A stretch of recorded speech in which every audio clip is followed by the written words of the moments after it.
There are two miracles in this story.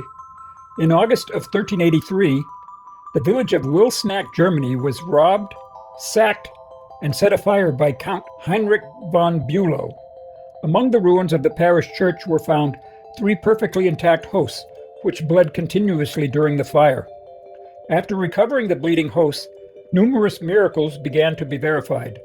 For example, Count Dietrich von Wittgenstein, who nurtured many doubts concerning the miracle of the 3 bleeding hosts in the fire, lost his vision, which was only restored when he repented after having doubted the authenticity of the miracle. This news spread rapidly, and by the following year, the Bishop of Heidelberg confirmed the miracle of the bleeding hosts of Wilsnack, Germany.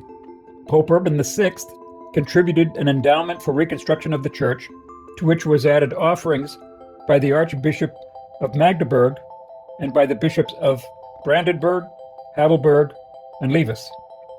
The veneration of the miracle was approved by 2 papal bulls by Pope Eugene IV in 1447.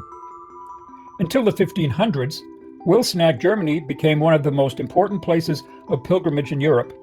Thanks to numerous offerings left by pilgrims who came to venerate the miraculous hosts, it was possible to finance the construction of the enormous Church of St. Nikolai, dedicated to the miracle. Even today, the church offers one of the most important examples of the Gothic style of fired brick typical of northern Germany. Its tall, thin exterior walls are supported by flying buttresses. Unfortunately, the monstrance containing the relics of the 3 hosts were destroyed in a fire in 1522. However, numerous written testimonials about the miracle and the works of art depicting it still survive today.